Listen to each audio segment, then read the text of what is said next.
sangre. Danos a conocer los misterios del reino de Dios y las inagotables riquezas de tu corazón. Descúbrenos los tesoros de la sabiduría y de la ciencia de Dios que en ti se ocultan. Haz que tu palabra penetre en nuestras almas, guíe tu luz nuestros pasos, ilumine nuestras sendas, hasta que amanezca el día y se extiendan las tinieblas. Tú que vives y reinas por los siglos de los siglos. Amén. Muy bien.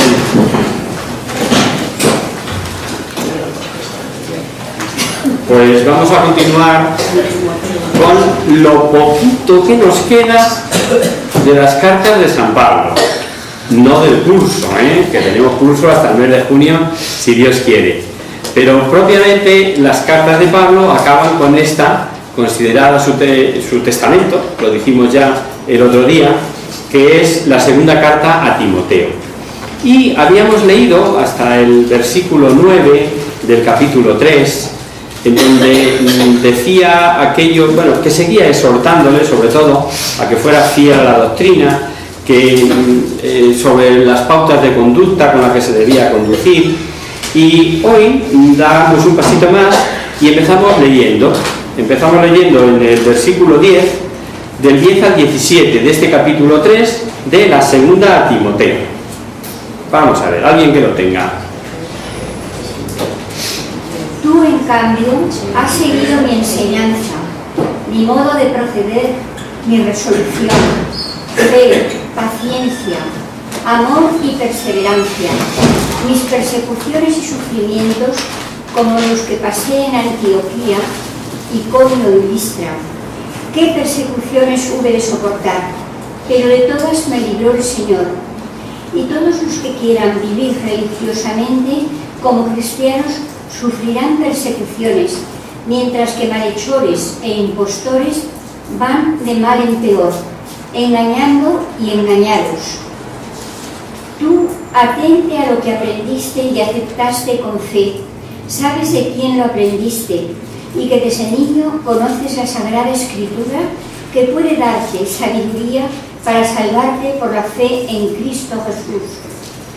Toda Escritura es inspirada y útil para enseñar, arguir, encaminar e instruir en la justicia, con lo cual el hombre de Dios estará formado y capacitado para toda clase de obras buenas. Perfecto, muy bien. Al ponerse Pablo, él como ejemplo, no sabemos por qué cita como duras persecuciones justamente las que sufrió en Antioquía, Iconio y Listra. Y pensamos que puede ser por dos razones. Quizá porque fue la primera que sufrió, o quizá también porque de ellas sabía no poco Timoteo, puesto que está hablando de su zona, de donde él procede. Haberse producido allí en su patria chica, en su país natal, le pueden sonar más todavía o tener más conocimiento de ellas el propio Timoteo, que es el que recibe la carta, ¿no? Y el final del capítulo que nos han leído tiene una importancia doctrinal extraordinaria y que apuntábamos como una de las grandes enseñanzas de la carta, os lo decía al comenzarla, ¿no? Porque ahí está justo manifestado el cauce por el que llega la verdad revelada o el mensaje evangélico completo, es decir, tradición y Sagrada Escritura. Y ese mensaje nos puede venir por diversas razones, por diversas personas, a veces incluso por causas segundas. En el caso de Timoteo, como sabemos, tuvo como maestros en la fe nada más ni nada menos que a su mamá y a su abuela. Antes que lo que le diera el propio Pablo, por usar una expresión muy castellana, lo había mamado, lo había recibido en su casa de su madre y de su abuela. Los que hemos tenido la suerte de haber nacido en una familia tradicionalmente cristiana, y bueno, pues aunque a lo mejor no fueran excesivamente practicantes por las diversas circunstancias de la vida, pero sí había unos principios morales que se vivían en casa, ¿no? Y digo que los que hemos tenido la suerte de vivir o de tener esos maestros, sabemos lo que eso cuenta. Aquellas palabras que nos dijo nuestra madre, o nuestra abuela, o nuestro padre, o un tío en la casa, eso se queda ahí. A otras almas el Señor se lo pone más difícil, ¿no? Bueno, también tendrán más mérito. Todo hay que pensarlo. Y después dice algo que para los que somos amantes de la Biblia, de la palabra de Dios, nos llena de gozo. Vamos a leer de nuevo los versículos 16 y 17. Toda escritura es inspirada y útil para enseñar, arguir, encaminar e instruir en la justicia, con lo cual el hombre de Dios estará formado y capacitado para toda clase de obras buenas. Perfecto. Cuando dice que toda la escritura es inspirada, es que es toda. También que Pablo se dejó el capote en casa de Carpio, o que el perro de Tobías movía la cola de contento. Toda. Tan inspirado como puede ser, por ejemplo, lo que es imposible a los hombres es posible para Dios. Pues cualquiera de los versículos de la Sagrada Biblia es inspirado.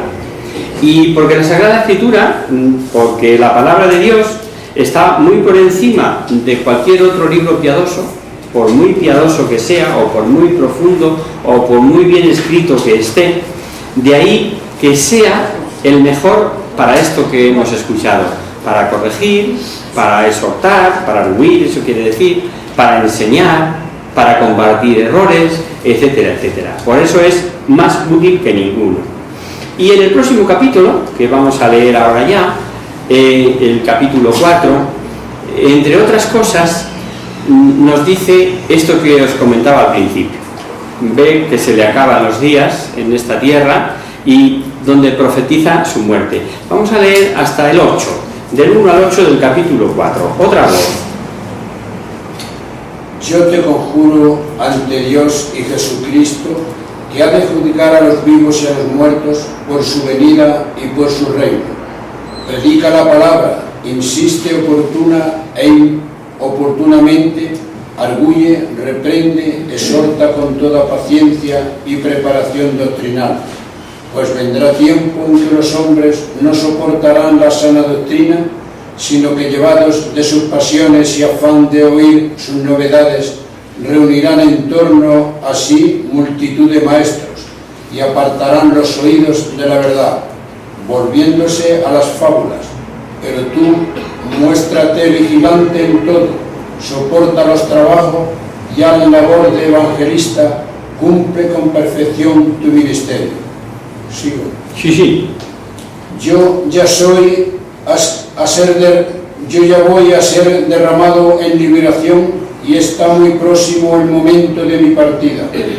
He combatido un buen combate, he concluido mi carrera, he conservado la fe y ahora se me está preparada la corona de la justicia con la que me recompensará en aquel día el Señor juez justo, y no solo a mí, sino también a cuantos esperaron con amor su venida. El final de la carta, como veis, es dramático, es solemne, insiste como si pudiera meter las palabras ahí al bueno de Timoteo con redoblada energía sobre su discípulo, ¿no? Para que tenga valentía, decisión como ministro de Cristo.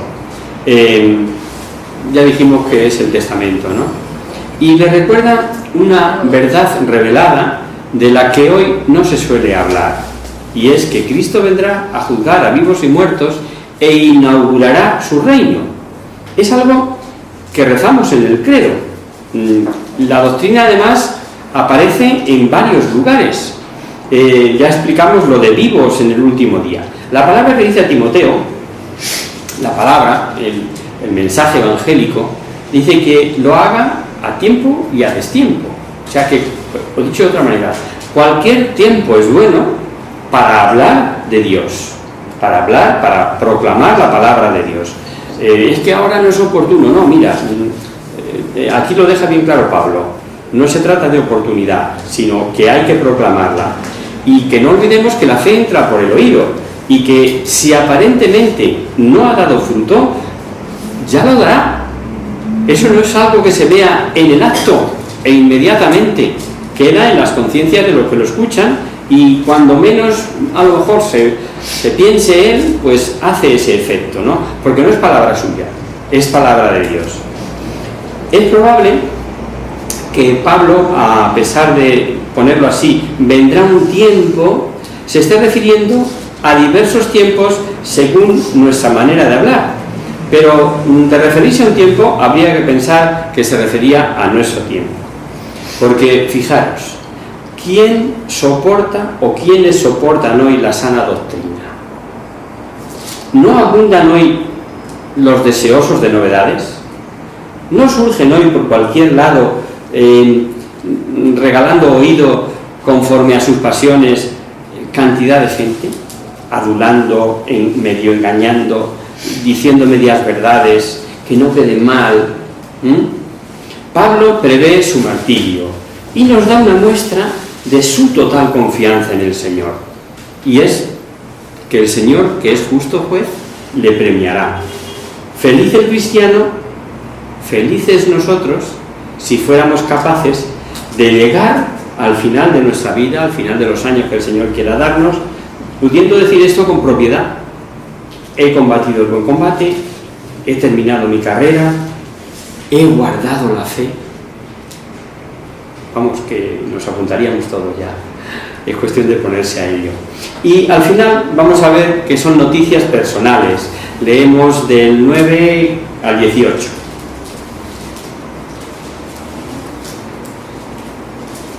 Apresúrate a venir a mí cuanto antes, porque me ha abandonado Demas por amor a este mundo, y se ha marchado a Tesalónica, Crescente a Galacia, Tito a Dalmacia. El único que está conmigo es Lucas.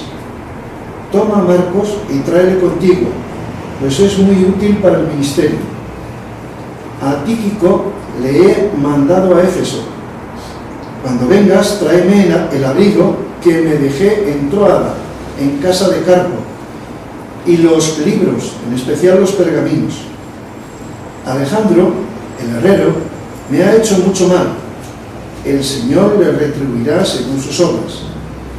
Tú también guárdate de él, pues se ha opuesto tenazmente a nuestra predicación. En mi primera defensa nadie me asistió, antes bien todos me desampararon. Que no se les tome en cuenta.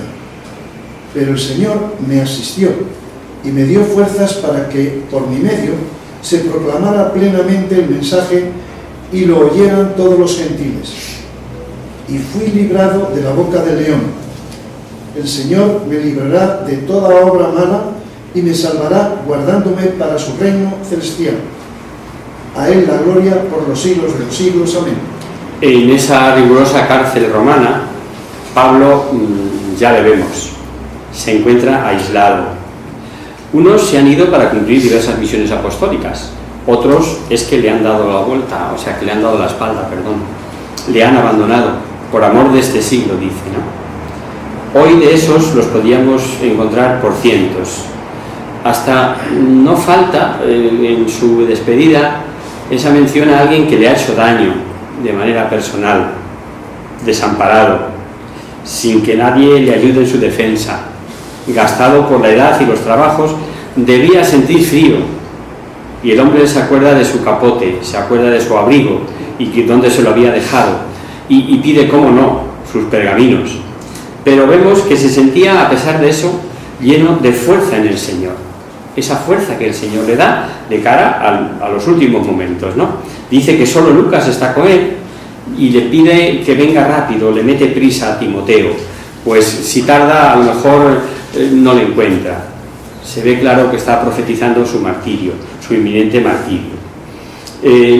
Sale aquí a relucir Marcos, que sin duda es nuestro Juan Marcos, el evangelista de los tres de los sinópticos, el segundo, Marcos, el autor del evangelio de su nombre y que fue la predicación de Pedro, ¿no? No sé si os acordáis que tuvieron unas palabras, su pariente de Marcos, Bernabé, y él, por si viene o no viene Marcos. Se ve que las riñas entre cristianos duran poco. Cuando Marcos le abandonó o se echó atrás en aquella situación y no quiso que le acompañara en su segundo viaje, pero vemos que volvió a evangelizar con Pablo y que ahora dice que venga, que le es muy útil para su ministerio. sin duda quiere darle sus últimas palabras también, pues tú muévete así, aquí, allá, lo mismo que le está diciendo a Timoteo, ¿no? Y en la despedida no podía faltar aquel matrimonio que tanto le ayudó, Priscila y Áquila. Esta es de las curiosidades que tiene el Nuevo Testamento en cuanto a la mujer por delante del hombre. De la importancia tanto apostólica como doctrinal debía de ser ella, porque no dicen Áquila y Prisca, sino en todos los pasajes, si lo leemos, veréis que sale primero Prisca y Áquila. Leemos del 19 al 22. Saluda a Prisca y Aquila y a la casa de Onesíforo. Erasto quedó en Corinto. A Trófimo le dejé enfermo en Mileto. Date prisa a venir antes del invierno. Te saludan Eubulo, Pudente, Lino, Claudio y todos los hermanos. El Señor sea con tu espíritu y la gracia sea con vosotros. Uno de los citados, ya hemos terminado la carta, en esta despedida y del círculo cristiano de Pablo, como veis, se llamaba Lino. Pues bien, según parece, y por la tradición apostólica así se cuenta, que fue casi con toda seguridad este Lino el que sucedió a Pedro en el pontificado, en Roma, es decir, el segundo papa. No sé si es en el antiguo canon de la misa, los más veteranos os acordaréis que daban una retahíla de nombres, ¿no? Lino, Cleto, Clemente, es la lista de los primeros papas, de los primeros sucesores. Pues bien, este Lino, del círculo de amistades de Pablo, posiblemente cuentan que pudo ser el segundo papa. Y no olvidemos que Pedro sufrió martirio también, casi a la vez que Pablo, y que los dos se encuentran en Roma. Pues la tradición ahí lo manifiesta, ¿no? Está dicho nada menos que por San Irineo y San Eusebio, con lo cual pudiera ser, es probable que sea este Lino, el Lino que hace referencia a la sucesión y la cadena apostólica. Muy bien, y con esto pues hemos terminado la carta de San Pablo, ¿no? Entonces ya nos vamos a casa, ya acabamos el curso. No, va a ser que no. Va a ser que no porque os prometí también que intentaríamos este año, hasta donde lleguemos, creo que sí, nos dará tiempo, a ver también las cartas católicas o canónicas, que así se les llama también, que habitualmente no vemos, pues son las de Santiago, las de Juan, las dos de Pedro, y aparte de eso todavía nos queda una muy interesante, que es la que vamos a empezar ahora, la carta a los hebreos. Antes de comentarla, os voy a contar, al menos por encima, sobre los problemas que presenta y sobre los que se ha vertido tantísima tinta. Lo voy a intentar resumir para que no sea fatigoso, sino sencillamente dar unas ideas de lo mismo, para no extrañarnos si escuchamos esto, aquello o lo demás allá sobre la carta a los hebreos. Una sencilla información sobre canonicidad, autor, destinatarios y teología, que de todo se ha hablado y se ha opinado desde todo ángulo de la crítica. Sobre si es canónica o no, es decir, sobre si es inspirada o no, sobre la canonicidad, pues bástenos saber que no puede ser puesta en duda, o sea, que es palabra de Dios como todos los demás libros de la Biblia. Ya a finales del siglo I, Clemente Romano la da como sagrada.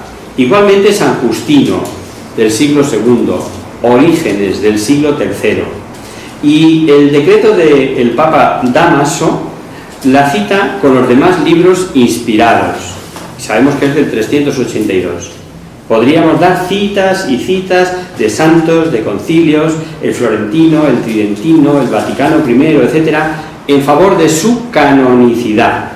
Pero por recurrir a lo más cercano, basta saber que la Pontificia Comisión Bíblica del 24 de julio de 1914, a las que ya he aludido en otra ocasión, declaró que su canonicidad era de fe definida, es decir, seguros porque la Iglesia se ha pronunciado oficialmente sobre ello. Quede claro, por tanto, que no se puede dudar de su canonicidad, pese a que haya y hubiere en tiempo atrás quien lo pusiera en duda. En cuanto al autor, pues en cuanto al autor hay más dudas. Y como todavía no se da la opinión por cerrada, por universal, sobre quién la escribió, bueno, será recordar lo que hemos explicado anteriormente en otras ocasiones sobre el autor humano y el autor divino, sobre en particular sobre el agiógrafo, el escritor humano. Ciertamente que nos resulta de interés, y así lo hemos dicho, y así hemos procurado hacerlo. Cuando empezamos a hablar de las cartas de Pablo, empezamos con el carnet de identidad de Pablo, ¿os acordáis? ¿No? Veíamos de dónde era, dónde había estudiado, quién era su profesor, en qué ámbito se movía. ¿Por qué? Pues porque siempre ayuda conocer al autor humano en su forma de escribir para conocer mejor el mensaje. Pero decíamos que en ese sentido puede ser útil, pero es secundario, porque el autor principal de toda la Biblia es Dios, es el Espíritu Santo, que se sirve de este o de aquel autor, pero el autor primario es siempre el Espíritu Santo. Por lo tanto, si es o no de Pablo, claro que nos importa, pero menos, sabiendo que es inspirada y sabiendo que es palabra de Dios, ¿no? El origen paulino de la carta, de todos modos, es bastante patente según por donde se le mire, ¿no? Y es que existe un papiro alrededor del año 200, el P16, que así lo dice, y al ser copiada en papiro es que el original era anterior a ese año. Luego el testimonio ya venía de antes. También hay testimonios de personas de toda garantía, tales como Clemente de Alejandría o de Orígenes, como os he dicho, pero no podemos dudar que su lenguaje, su forma, la misma manera de citar la Sagrada Escritura han dado origen a muchas dudas y negaciones. De ahí que lo más probable es que, siguiendo a Orígenes, los pensamientos son de Pablo, pero la composición de otro. Esto lo dice San Agustín. Los pensamientos son de Pablo, y es que era una tesis que ya mantenía Orígenes, ¿no? Que en principio San Agustín la tuvo sin reservas como de Pablo. Y posteriormente, sin dudar, eso sí que es verdad, en ningún momento de que sea canónica, de que sea inspirada, obvia el nombre del autor, porque no está claro.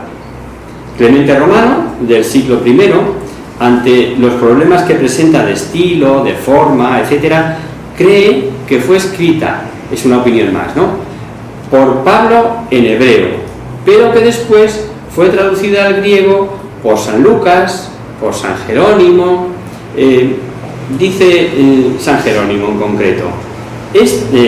Perdón, os he dicho que San Lucas y San Jerónimo, no, San Lucas o Apolo.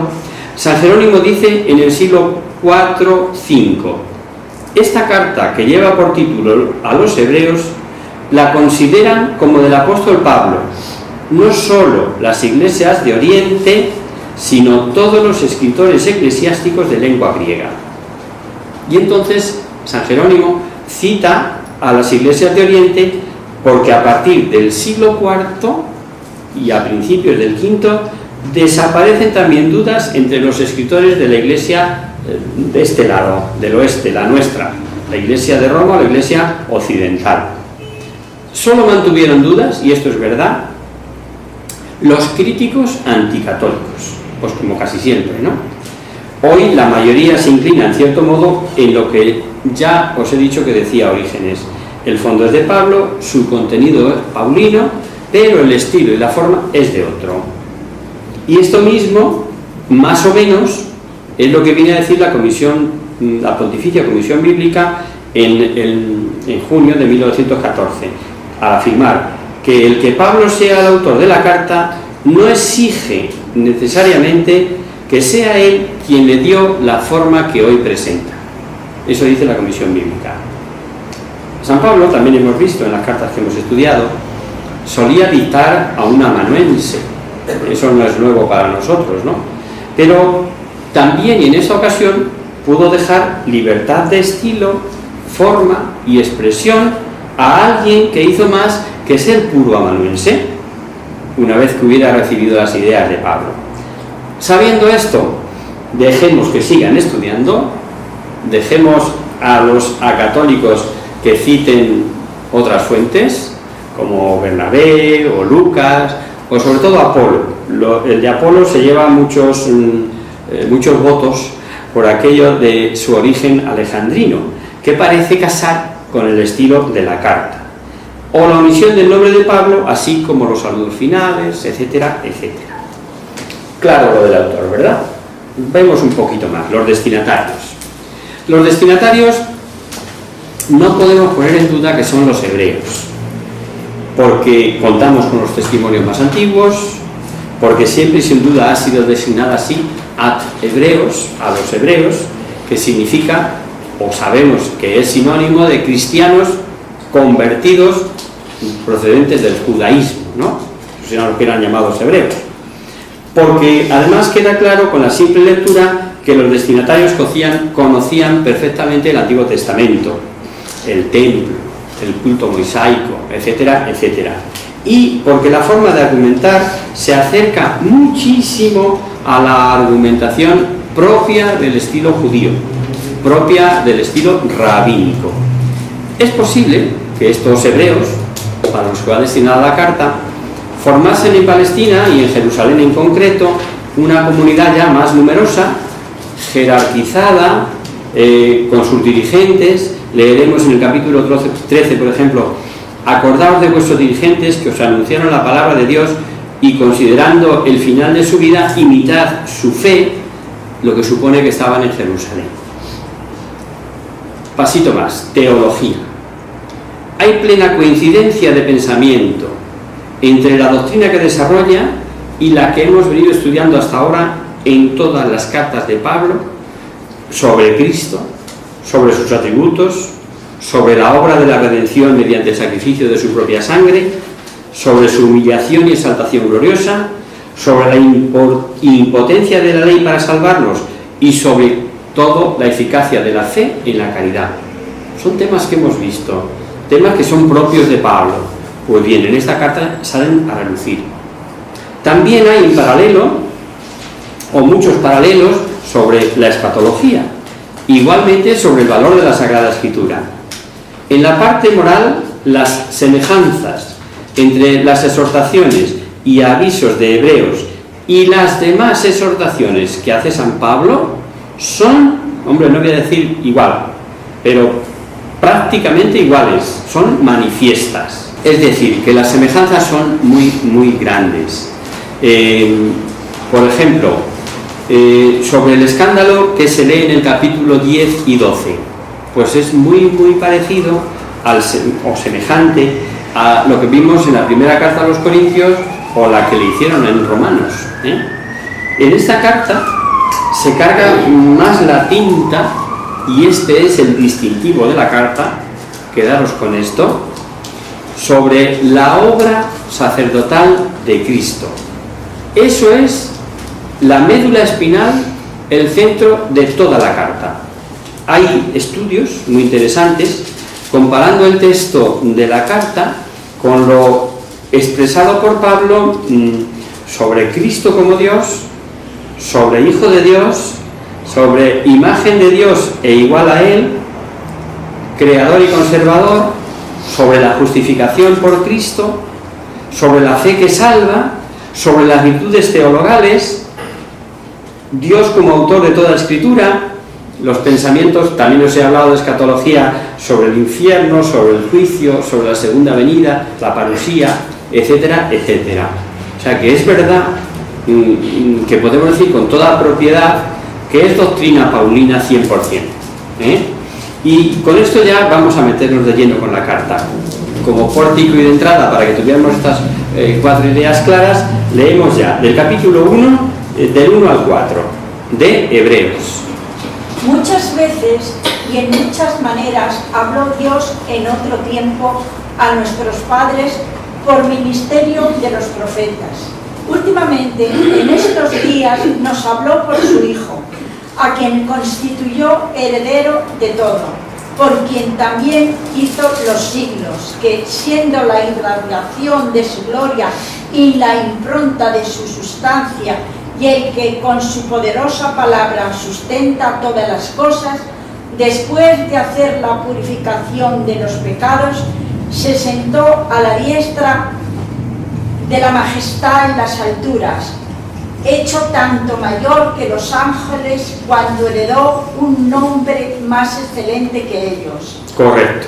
Con esto tenemos un perfecto extracto de la carta. Nos pasa, con estos primeros 4 versículos de la carta a los Hebreos, algo así como lo que nos ocurre con el prólogo o el capítulo 1 del Evangelio de San Juan, que puede ser un pórtico de todo lo que va a ser su Evangelio o un extracto de lo que en sí contiene. Fijaros que ha dicho, o sea, es como un prólogo o como un resumen presentación.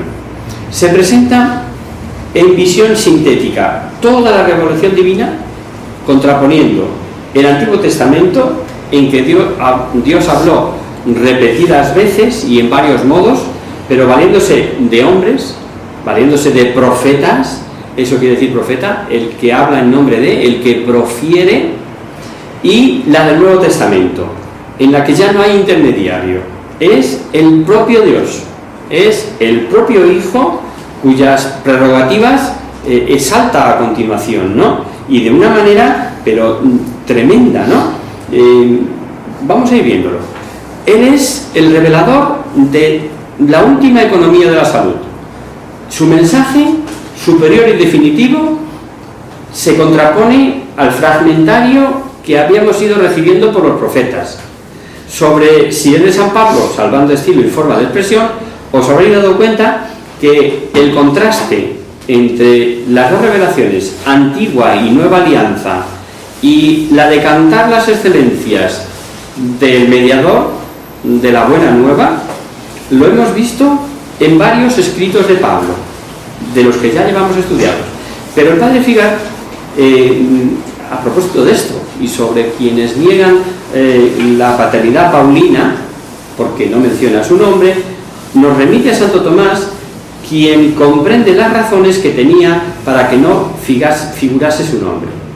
Citas, textos y razones tan del Antiguo Testamento, sabiendo que era aborrecido hasta por los judíos convertidos, entre otras cosas, no hubiera sido prudente ponerse como autor, citando su nombre. Pero fijaros lo que dice, que es que no se puede decir mejor. Y a estos versículos recurren los grandes teólogos y los que enseñan la asignatura de Dios uno y trino, esplendor de la gloria del Padre, impronta de su sustancia, títulos que apuntan directamente a la divinidad de Jesucristo. No se puede decir mejor.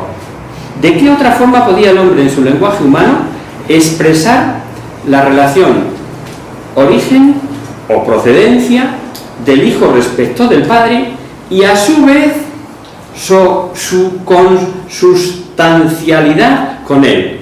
Que no quiero liarme.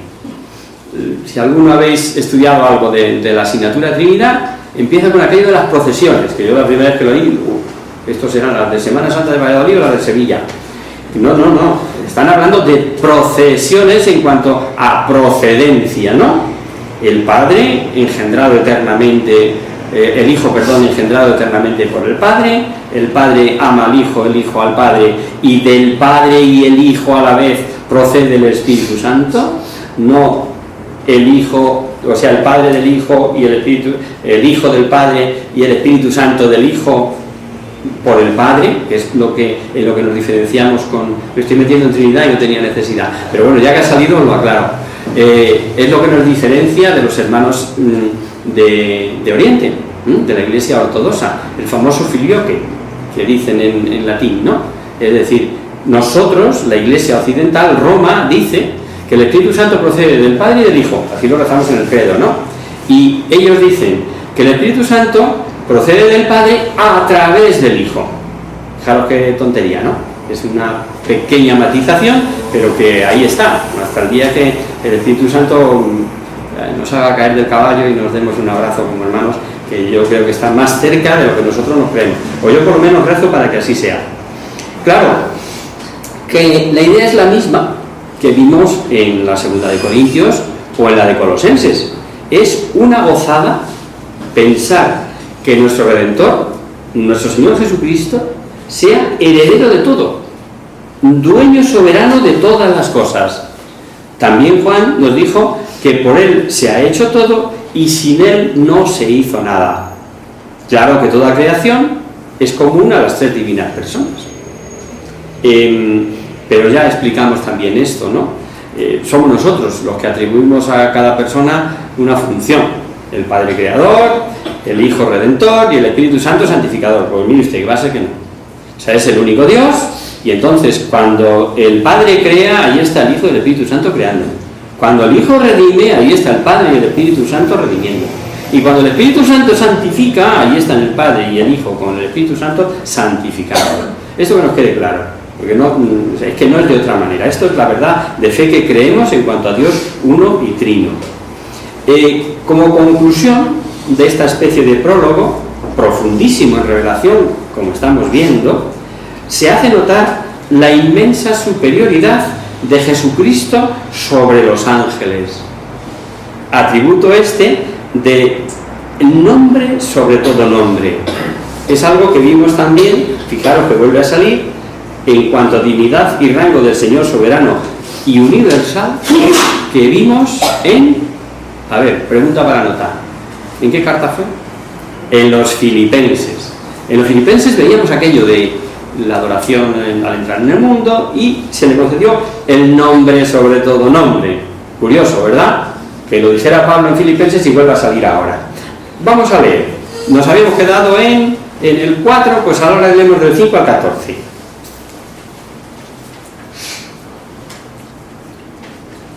Pues ¿a cuál de los ángeles dijo alguna vez: tú eres mi hijo, yo te he engendrado hoy, y luego yo seré para el Padre y él será hijo para mí?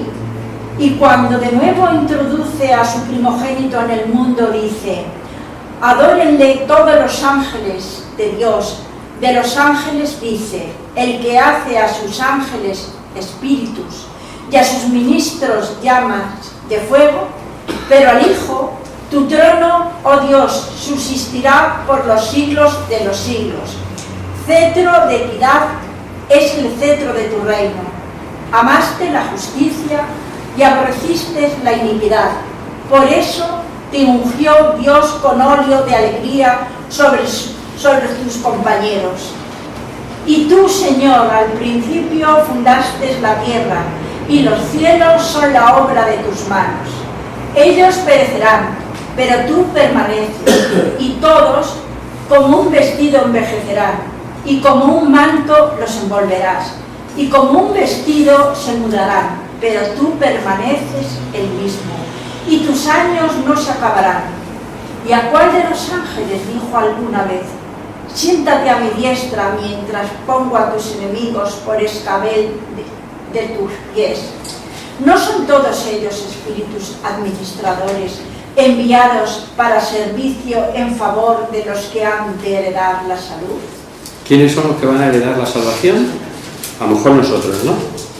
Bueno, digo esto porque luego nos va a venir bien esta idea. La idea es clara, y a base de textos de la Sagrada Escritura, la infinita superioridad de Jesucristo queda de manifiesto incluso sobre los ángeles, criaturas tan superiores al hombre como sabemos que son espíritus puros. Y va argumentando: ningún ángel fue llamado hijo de Dios sustancialmente. Siendo el hijo de la misma naturaleza que el Padre, ha de ser eterno, infinito en todo. San Pablo, o el autor que sea, usa para ilustrarnos textos bíblicos. Ya sabemos que todo el Antiguo Testamento se está anunciando y proyectando sobre el Nuevo. Y ya sabemos también, que lo hemos explicado, lo del sentido típico y el sentido pleno de la Escritura.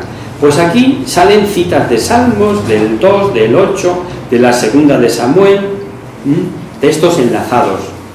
Y si hemos recordado esto de los sentidos bíblicos es porque en cuanto a la cita de Salmos, que no hay duda que sea cita mesiánica, la de Samuel, en su sentido literal histórico, no se refiere exclusivamente al Mesías, sino a la providencia paternal de Dios que promete a toda la dinastía davídica. De esa dinastía debe venir Cristo, pero en Samuel habla de toda la dinastía. Y fijaos el valor de estos sentidos en el sentido típico, que San Pedro, concretamente en los Hechos de los Apóstoles, en el capítulo 2, refiriéndose a esta promesa, dice que el descendiente prometido a David es Cristo. Luego la cita está perfectamente justificada, que la tome aquí este autor, sea Pablo o sea otro, ¿no? El versículo 6 que hemos leído es de tal valor apologético en favor de la divinidad de Jesucristo que no existe refutación sobre él. No sé si creo que sí, no va a dar tiempo.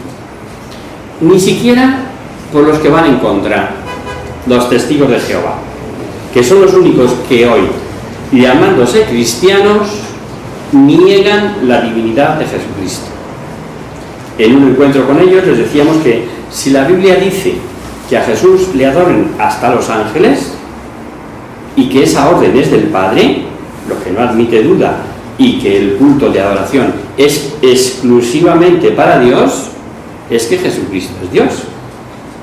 Todos recordamos que Jesús despachó a Satanás cuando le promete allá en las tentaciones todos los reinos del mundo si le adoraba. Jesús le responde con aquellas palabras del Deuteronomio: adorarás al Señor tu Dios y solo a Él darás culto. Es decir, adoración solo a Dios. Bueno, pues, ¿sabéis cómo arreglaron esto los testigos de Jehová? Como en la Biblia que usan, la llamada traducción del Nuevo Mundo, en esa traducen, o leemos de su edición del 67, traducida del inglés del 61, dicen: pero cuando introduce de nuevo a su primogénito en la tierra habitada, dice que todos los ángeles de Dios le adoren. Amigo, esto en el 67. Si hasta los ángeles de Dios han de adorar a Jesucristo, no le adoraremos los hombres. Y si solo a Dios hay que adorar, pues mire usted, blanco y en botella, ¿no? Pues ellos no se anduvieron con remilgos. Y como les importa traducir de forma que diga lo que ellos quieren, y como ponen palabras que no están en el original y quitan otras que sí están, argumentando que las explicaciones de las notas las introducen en el texto, y yo que sé, de esto sabe Brígido un rato igual que yo, hicieron una nueva edición que, diciendo ser igualmente traducida de la del inglés en el 74, o sea, 7 años después, y dicen revisada, hombre, y también revisada, porque escuchad lo que dice ahora la cita: pero cuando introduce de nuevo a su primogénito en la tierra habitada, dice, y todos los ángeles de Dios le rindan homenaje. Amigo, o sea, como se puede rendir homenaje pues no sé, a uno que se jubila o a un deportista que se retira, pero así evitan el poner adorarle, que está clarísimo que adoración solo a Dios. El final de lo leído es claro: mientras Cristo Jesús está sentado a la derecha del Padre, los ángeles desempeñan funciones como servidores, y no solo del Hijo, sino servidores de los hombres, que son los que estamos llamados a la herencia del cielo en virtud de los méritos de su Hijo. Por muchos exegetas se ha visto aquí insinuada la doctrina de los ángeles custodios, aquello de que cada uno tenemos nuestro ángel que nos ayuda, que nos ampara, que nos sirve, y que no es solo para cuando somos pequeñitos, sino también para cuando somos mayores. Hay infinidad de anécdotas, ¿no?, de esto del ángel de la guarda, y yo os recomiendo que tengamos mucha devoción al ángel de la guarda, porque de verdad influye, ¿no? Os podría contar casos, pero solo voy a repetir una cita que ya he dicho en otra ocasión, que seguro que me habéis oído. El Papa Juan XXIII, Beato Juan XXIII, San Juan XXIII, con San Juan Pablo II dentro de 4 días, dice en su vida que si convocó el Concilio Vaticano II fue a instancias de su ángel de la guarda. que su ángel de la guarda fue el que dijo, oye, convendría hacer esto. Y él, ni corto ni perezoso, convocó el Concilio Vaticano II. Lo dejamos aquí. ¿Os parece? Seguimos aquí el próximo día. En el nombre del Padre, del Hijo y del Espíritu Santo. Amén. Virgen, ella como la luna, delicia del cielo, en cuyo rostro se miran los santos y se contemplan las almas.